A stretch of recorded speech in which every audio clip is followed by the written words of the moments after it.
तो देखिए सबसे पहले हम लोग पढ़ने जा रहे हैं ये बायोटेक्नोलॉजी।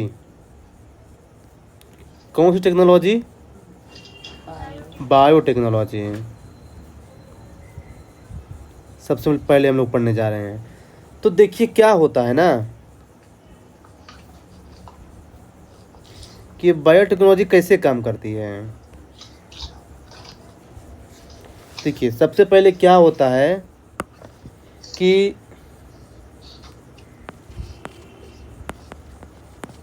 मोलिक्यूल्स होते हैं। मोलिक्यूल्स मिलके क्या बनाते हैं? मॉलिक्यूल्स मिलके बनाते हैं पेयर्स। पेयर्स मिलके क्या बनाएंगे? जीन्स। जीन्स। जीन्स मिलके क्या बनाएंगे? डीएनए। डीएनए। डीएनए मिलके क्या बनाएंगे? क्रोमोसोम्स। क्रोमोसोम मिलके क्या बनाएंगे? जीनोम। जीनोम। तो ये ध्यान रखिएगा काजल, ये ऑर्डर है। मोलिक्यूल्स, फिर पेयर्स, फिर जीन्स, फिर डीएनए, फिर क्रोमोसोम्स, फिर जीनोम। तो ये जो है ना ये इम्पोर्टेंट चीज़ है। अब इसमें यूपीएससी का है ना इसको इधर उधर कर देगा, बोलेगा इसको अरेंज कीजिए। तो ये थोड़ा सा इम्पोर्टेंट है। ये बताइए ये मोलिक्यूल्स कौन कौन से होते हैं, बताइए कौन बताएगा? एटीजीसी। हाँ, ATGC। ATGC का फुल फॉर्म क्या होता है, क्या नाम है इसका? एडिनोसाइन, नहीं सॉरी, एडेनिन, थायमिन, गुआनिन और साइटोसिन। हाँ। ए जो काजल इसमें जो ए है वो ए होता है ना? क्या? एडेनाइन। हाँ, ये हमेशा AT के साथ जुड़ता है और जी किसके साथ? C के साथ है। ये ध्यान रखिएगा। अभी बताइए इसमें पेयर कितने हैं टोटल? दो ही पेयर होते हैं टोटल ह्यूमन बॉडी में? नहीं पेयर्स तो काफी होते हैं, बहुत सारे। फॉर एग्जांपल 36,000 ऐसे कुछ। नहीं, वो तो क्रोमोसोम है। ये नहीं होता। इसमें जो है ना 3 बिलियंस है काजल। 1 बिलियन में कितने, 1 बिलियन इक्वल टू कितना होता है? 1 बिलियन इक्वल टू कितना होता है? हाँ कितना लाख, कितना करोड़ होगा? 1 लाख। 1 बिलियन यानी। हाँ, अब ये तो देखिए बनना चाहिए। अब बेइज्जती मत करवाइएगा आप लोग यार, तो वीडियो रिकॉर्ड हो रहा है। क्योंकि वीडियो कोई और भी देखेगा ना, जैसे आप उस लड़की के वीडियो देख रहे थे ऐसे आपका भी कोई वीडियो देख सकता है। 1 लाख होता है ना? 10 लाख होता है 1 मिलियन। और तो 1 बिलियन को कितना होगा? 1 लाख। 1 लाख? 1 लाख, नहीं। 10 लाख इक्वल टू तो मिलियन होता है। 1 मिलियन इक्वल टू 10 लाख होता है। तो 1 बिलियन में कितने लाख होंगे काजल? लाख? हाँ 10 लाख नहीं, 10 लाख यार। केवल आपके पास 30 सेकंड है। 1 मिनट। अब बहुत हो गया 60 यार आप लोग। करोड़ में बताऊं? करोड़ में? नहीं, मुझे लाख में चाहिए। लाख में? देखिए बता रही हूँ। अच्छा 10,000 लाख। गूगल में सर्च कर लिए। हाँ 10,000 लाख होता है काजल। लाख होता है। हाँ 10,000 लाख होता है। हाँ, यानी 100 करोड़। 100 करोड़। और जीन्स कितने होते हैं इस समय? क्या? जीन्स कितने होंगे ह्यूमन बॉडी में ऑलमोस्ट? जीन्स? हाँ 1 मिलियन होते हैं। नहीं, 30,000 के आसपास। और डीएनए कितने हैं?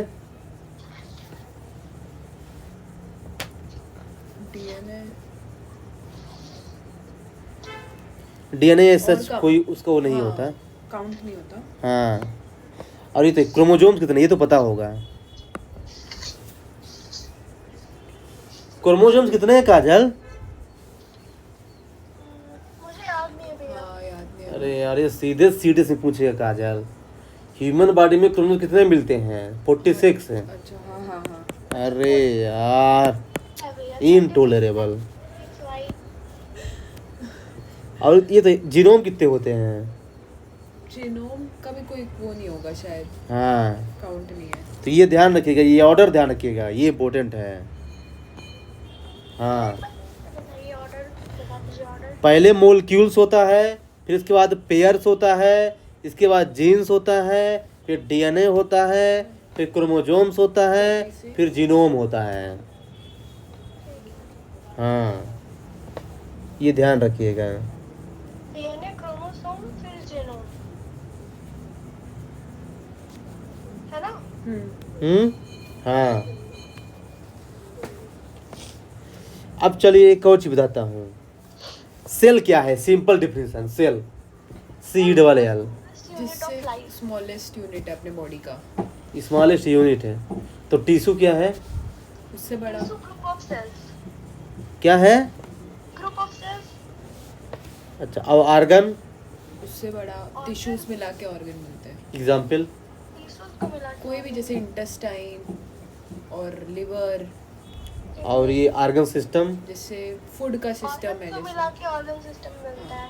जैसे, रेस्पिरेटरी सिस्टम है और डाइजेस्टिव सिस्टम, और फिर लास्ट में क्या बनता है? ऑर्गेनिज्म, हाँ जैसे ह्यूमंस और फिर हाँ, तो ये ध्यान रखिएगा। यानी सबसे पहले होता जानते क्या है? सेल। टिश्यू, सेल मिलके बनता है टिश्यू, फिर ऑर्गन, फिर टिश्यू मिलके बनाता है ऑर्गन, फिर ऑर्गन मिलके organ organ system. System. Organ system, और फिर ये ऑर्गन सिस्टम मिलके ऑर्गेनिज्म। ये ध्यान रखिएगा। तो ये थोड़ा सा जो है ना, ये इम्पोर्टेंट है। तो चूंकि हम लोग सेल पढ़ रहे हैं, तो इसमें जो है ना दो टाइप के होते हैं एनिमल्स। एक होते हैं प्रोकैरियोटिक और एक होता है यूकैरियोटिक। मैंने बताया था एक टेस्ट में। मैं बता दोनों में डिफरेंस क्या है, प्रोकैरियोटिक और यूकैरियोटिक में? प्रोकैरियोटिक सिंगल सेल है। प्रोकैरियोटिक जो है ना, ये यूकैरियोटिक से प्रोकैरियोटिक मतलब कि ये जो है ना यूनिसेलुलर भी हो सकते हैं और मल्टीसेलुलर और यूकैरियोटिक मोस्टली यूनिसेलुलर ही होते हैं। सेलुलर ही होता है। हाँ, और जो है ना, ये बताइए इनमें जो है ना, ये न्यूक्लियस क्या होता है? एब्सेंट होता है कि प्रेजेंट होता है प्रोकैरियोटिक में? एब्सेंट होता हाँ। है। हाँ, ये बहुत इंपॉर्टेंट है काजल। उपलब्ध होते हैं। न्यूक्लियस जो है ना प्रोकैरियोटिक में एब्सेंट होता है, लेकिन यूकैरियोटिक में प्रेजेंट होता है। हाँ और प्रोकैरियोटिक यूनिसेल्युलर और मल्टीसेल्युलर दोनों होते हैं। हाँ। और ये जो है ना डीएनए जो है ना, उसमें प्रोकैरियोटिक में लीनियर होता है और यूकैरियोटिक में सर्कुलर होता है।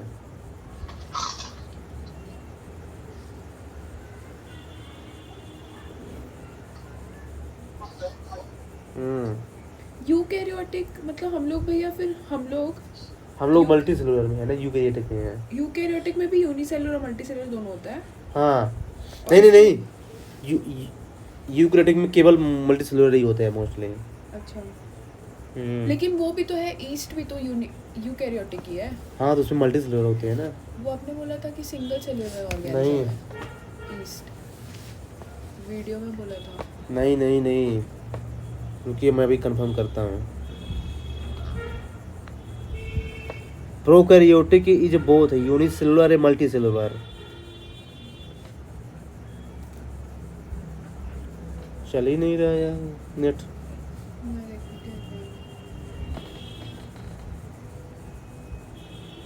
क्या होता है काजल? क्या प्रोकैरियोटिक है। क्या होता है? ये देख, क्या पूछ रहे हैं भैया आप? जो प्रोकैरियोटिक होता है ना, ये बेसिकली यूनिसेलुलर होता है। हाँ, और इसमें मल्टी सेलुलर और यूनिसेलुलर दोनों होते हैं। हाँ, थोड़ा कंफ्यूज हो गया। यूकैरियोटिक में होता है दोनों। हाँ, मैं थोड़ा उल्टा बोल दिया एक्चुअली। और इसमें यूनिसेलुलर में ईस्ट आता है। हाँ,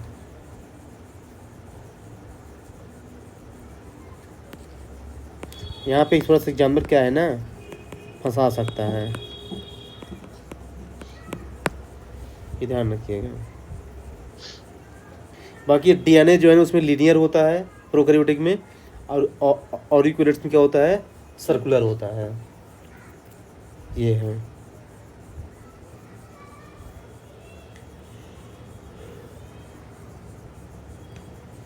फिर एक इसमें सेल में एक चीज और आती है, जानते हैं क्या? ये क्या बोलते हैं,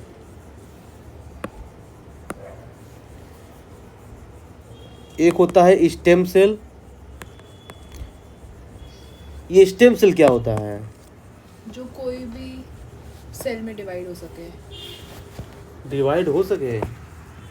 हाँ, ये मतलब क्या होता है, नेचुरल की आर्टिफिशियल? दो सेल बन जाते हैं।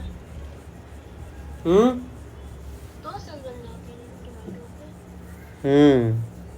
नेचुरली भी होता है और आर्टिफिशियल भी होता है। हाँ, ये जो है ना, देखिए स्टेम सेल जो है दो टाइप के हो सकते हैं। एक होता है एम्ब्रियोनिक। एम्ब्रियोनिक मीन्स जो वो फीटस जब बनता है उसके ऊपर हाँ। का कवरिंग रहता है जो हाँ, और एक होता है एडल्ट। तो ये बताइए, बोन मैरो में जो बनता है। हाँ, तो ये बताइए कौन जो है ना वो है इरिवर्सिबल है? एडल्ट ना। हाँ, चूँकि वो, हाँ, चूँकि एम्ब्रियोनिक वाला जो है उसमें चेंज ला सकते हैं, और एडल्ट वाले में चेंज नहीं ला सकते, चूँकि अभी वो एम्ब्रियोनिक स्टेज में है ना, इसलिए। तो देखिए ये जो मैंने आपको बताया ना, ये क्वेश्चन पूछा जा चुका है उसमें, किसमें? PYQ में। अब देखिए डीएनए आरएनए मैंने डिफरेंस पूछा था आप लोगों से, तो आप लोगों ने बताया था कुछ, वो अच्छी बात है। लेकिन अब जो मैं चीज़ बताने जा रहा हूँ ना, वो और ज़्यादा इम्पोर्टेंट है।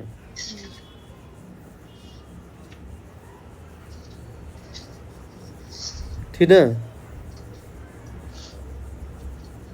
ये बताइए, जो यूवी रेज होती है, अल्ट्रावायलेट रे, ज़्यादा इम्पेक्ट किसको करती है, डीएनए को कि आरएनए को? डीएनए। हाँ,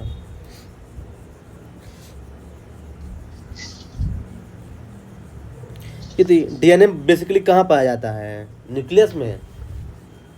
और आरएनए?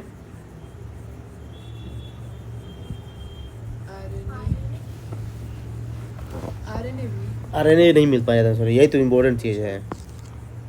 आरएनए कहाँ बनता है? ब्लड में। आरएनए मिलता है साइटोप्लाज्म में। अच्छा, न्यूक्लियस के बाहर जस्ट। क्योंकि इसका काम प्रोटीन का बनाना है ना, तभी तो डीएनए आरएनए में कन्वर्ट होता है, इसको बोलते हैं ट्रांसक्रिप्शन। और जो आरएनए प्रोटीन में उसको क्या बोलते हैं? ट्रांसलेशन। हाँ, ये है। तो ये जो है ना, मैंने आपको बता दिया प्रोकैरियोटिक यूकैरियोटिक सेल का डिवीजन बता दिया, डीएनए आरएनए में डिफरेंस बता दिया, ठीक ना, स्टेम सेल बता दिया, है ना। बायोटेक्नोलॉजी में बस इतना इम्पोर्टेंट है, बाकी जो है ना जो आएगा तो आपसे बन जाएगा मेरे हिसाब से।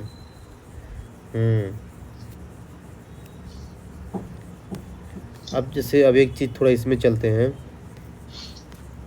ये इम्पोर्टेंट है थोड़ा सा।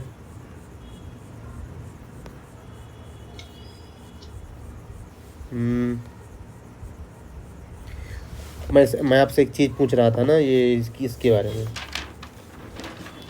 कि 1G 2G 3G 4G 5G में क्या डिफरेंस है ना। तो 1G में क्या था, केवल वॉइस का ट्रांसमिशन होता था काजल, केवल वॉइस का 1G में, ठीक ना। मोबाइल कहाँ चाहिए जरा। 1G में जो है ना, केवल जो है ना उसका ट्रांसफर होता था काजल, किसका? वॉइस का। और जो है ना 2G में जो है ना, ये वॉइस और डाटा दोनों का होने लगा है, वॉइस और डाटा दोनों का होने लगा है, ठीक ना। और 3G में भी वॉइस और डाटा दोनों का होने लगा है। और 4G में भी वॉइस वॉइस और डाटा दोनों का होने लगा, मतलब वॉइस और डाटा का दोनों स्टार्ट हो गया, 2G से ही स्टार्ट हो गया है। लेकिन 2G और 3G में क्या है ना कि अलग अलग थे दोनों, या तो वॉइस से कॉल करो या फिर डाटा से, दोनों से एक साथ नहीं होता था कॉल। लेकिन 4G में एक साथ भी होना स्टार्ट हो गया। लेकिन 4G के दो टाइप थे, LTE और बोल्ट है। हाँ क्या बोल रहे हैं? 2G और 3G में क्या डिफरेंस है? स्पीड का, 2G की स्पीड कम थी और 3G की स्पीड ज़्यादा थी, बस हो गया। ओके। हाँ, एक क्वेश्चन पूछ सकता है एग्जामिनर कि 2G में कौन सी टेक्नोलॉजी का यूज़ किया गया था? GPRS का, ध्यान रखना, general packet radio system. 2G में GPRS का यूज़ किया गया था और 3G में HSPA का, हायर स्पीड पैकेट एक्सेस। तो ये थोड़ा सा अगर थोड़ा सा गया टेक्निकल में तो पूछ सकता है एग्जामिनर कि 3G में जो है ना HSPA का यूज़ किया गया है, 2G में GPRS का यूज़ किया गया है, और 4G आपको पता है जो है ना इसमें वॉइस ऑपरेटर दोनों के साथ किया गया है, LTE और बोल्ट, और 5G आपको पता है कि 5G वही किया है। ये बताइए 2G में डाटा कितना हम लोग ट्रांसफ़र कर सकते थे? स्पीड क्या होती थी 2G की? अराउंड 144 ना, 144 kbps है ना? 2G में ना। हाँ 2G 3G दोनों में। हाँ। और 4G में आ गया 25 Mbps। हाँ, और 5G में जो है ना 200 से 400 Mbps पर हम लोग जो है ना मूवी मतलब जो है ना कितना जल्दी डाउनलोड हो जाएगी। फिर भैया 200 फटाफट सब आर्मी वाले वो सब देख के खत्म हाँ कर देंगे। 200 से 400 Mbps है। और 6G जानते क्या है 6G की? हाँ। 2000 Mbps। ओ माय, लेकिन अभी बना नहीं है, बहुत time है। बन रहा है। नहीं बहुत टाइम नहीं, बन जाएगा, जल्दी बन जाएगा। हाँ तो ये ध्यान रखिएगा, समझ रहे ना काजल? ये एक चीज और पूछ सकता है, बैंडविड्थ क्या होती है? बैंडविड्थ मतलब वो होता है जैसे 3G का बैंडविड्थ था 2 Mbps, 4G का था 200 Mbps, 5G का जानते कितना है 1 Gbps, और 6G का होगा 1 Tbps। हाँ, बैंड में मतलब ये होता है कि उसकी अपर लिमिट है। ओके, ये इसका क्या है 4G और इसका? 3G का 2 Mbps है, हाँ। 4G का 200 Mbps है, 5G का 1 Gbps है, और 6G का 1 TB प्लस है, टेराबाइट। मतलब कितना डेटा कैरी कर सकता है? हाँ ये होता है वो बैंडविड्थ मतलब अपर लिमिट।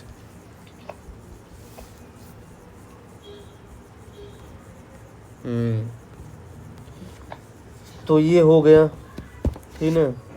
अब जैसे आपको पता है कि जब ट्रेन चलती है ना तो मतलब उससे कोई डब्बा गायब नहीं हो गया है, उसको पता करने के लिए कौन सी टेक्नोलॉजी यूज़ करता है गवर्नमेंट? RFID। हाँ, radio frequency identification technology, RFID का। ये ध्यान रखिएगा काजल। हाँ भैया। जैसे आप लोग ट्रेन से गए, कभी कभी ध्यान नहीं दिए ना, अब ध्यान देना। जैसे कभी भी किसी स्टेशन में क्या है, ये ऐसा डब्बा बना रहेगा, वो क्या है ना कि सिग्नल देता है कि हाँ पूरा डब्बा ओके है, उसको अथॉरिटी को, मतलब कि ट्रेन बराबर चल रही है। जो ड्राइवर रहता है हाँ उसको वो कैच कर लेता है कि हाँ प्रॉपर डब्बा, वो पूरा गिन लेता है ना, स्कैन कर लेता है जब पास होता अच्छा है तो भैया ये कोल वाला जो होता रहेगा, जो मतलब बड़ी बड़ी कोल की जो गाड़ियाँ होती हैं, हाँ वहाँ उसमें भी होता है RFID का, रेडियो फ्रिक्वेंसी आइडेंटिफिकेशन टेक्नोलॉजी का।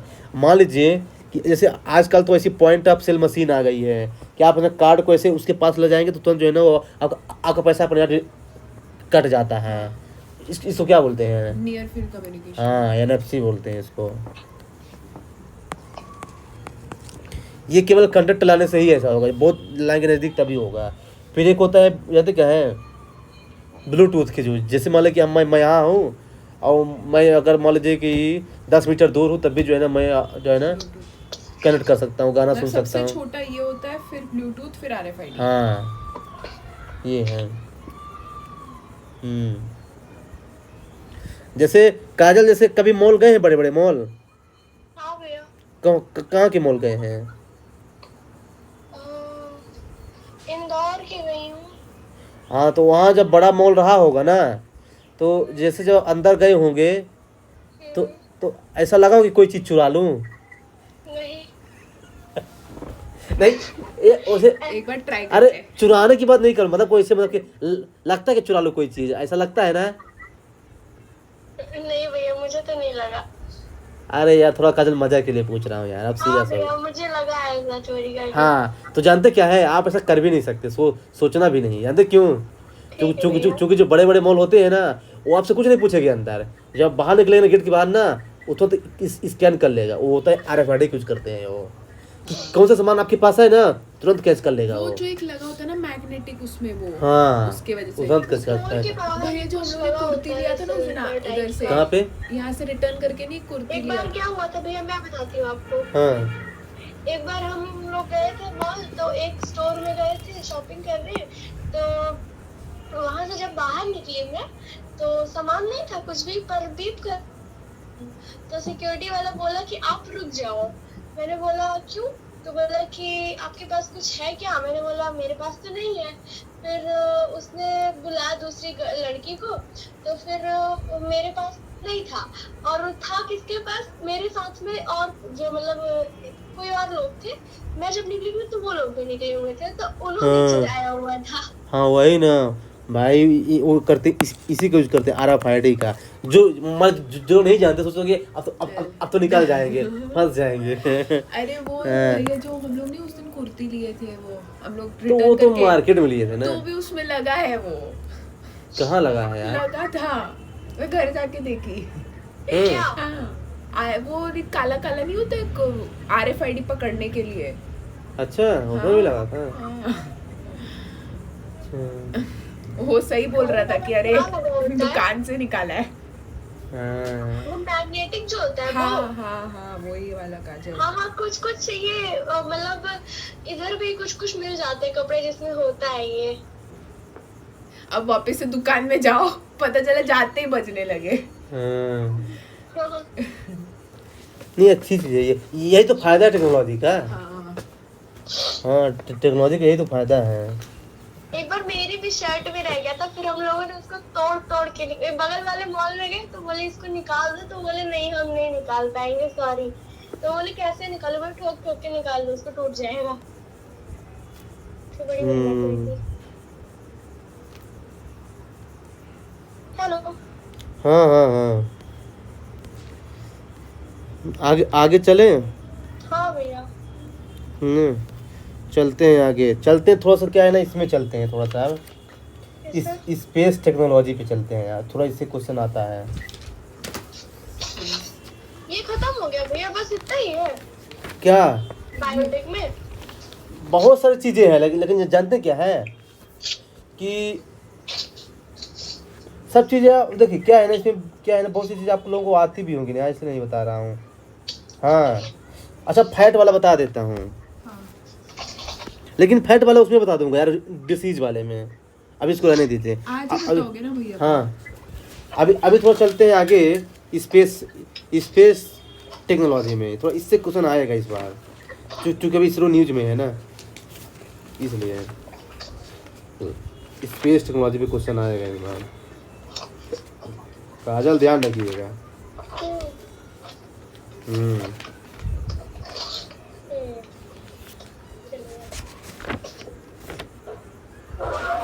चलिए तो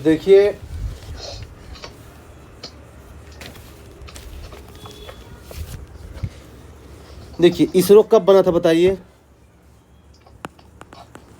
इसरो 1960 1916 बना था। 69 में बना था क्या? देखिए अब मैं आपको बताता हूँ एक ऑर्डर, इस ऑर्डर को जो है ना ध्यान से आप लोग समझिएगा, है ना। इसका जो है ना आप वो ले लीजिएगा, इसको लिखिए नहीं यहाँ पे, क्योंकि बहुत सारा है, आपको टाइम चला जाएगा। ये क्या है ना कि ये पूरा मेरे पास PDF ये है, इसके उसके वो ले लीजिएगा, फोटो ले लीजिएगा। ठीक है, पेज ही होता है। देखिए ये क्या है ना कि आपको प्रीलिम्स मेंस दोनों में काम आएगा। देखिए आपने जो स्पेस जर्नी है ना, ये जानते कहाँ से स्टार्ट होती है? 1962 से। काजल हाँ भैया। 1962 से स्पेस जर्नी स्टार्ट होती है, और ये जो है ना स्टार्ट होती है सबसे पहले जानते कहा है, Indian national committee for space research form under leadership of Vikram Sarabhai. Vikram Sarabhai. ध्यान रखना 1962 में सबसे पहले जो है ना विक्रम साराभाई की लीडरशिप में जो है ना अपना स्पेस रिसर्च स्टार्ट होता है।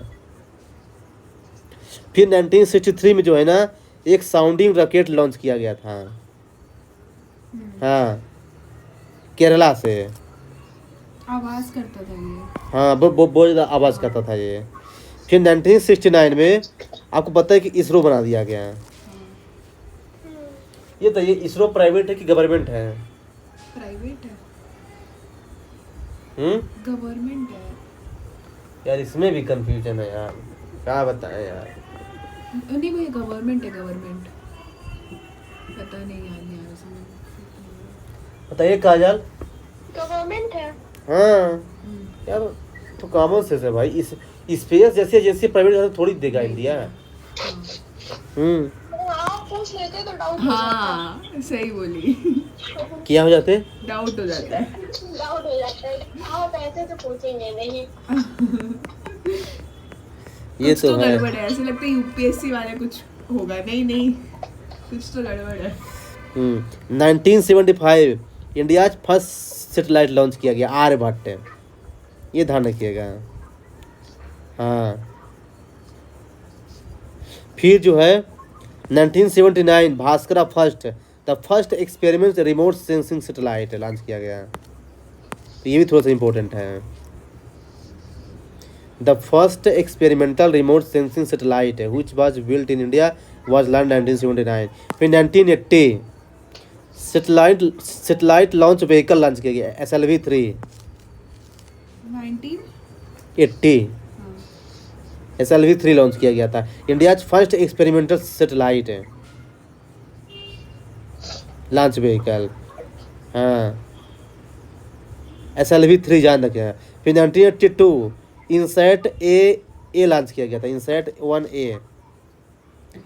इनसैट मतलब क्या होता है? वो निगरानी के लिए कुछ तो है ना। हाँ, ऐसा कुछ है जैसे नाविक वैसे। वही है इनसैट। फिर जो है ना 2008 में आपको पता है चंद्रयान 1 लॉन्च किया गया है। फिर 2013 में मंगलयान जिसमें मूवी बनी है अक्षय कुमार की। फिर 2016 में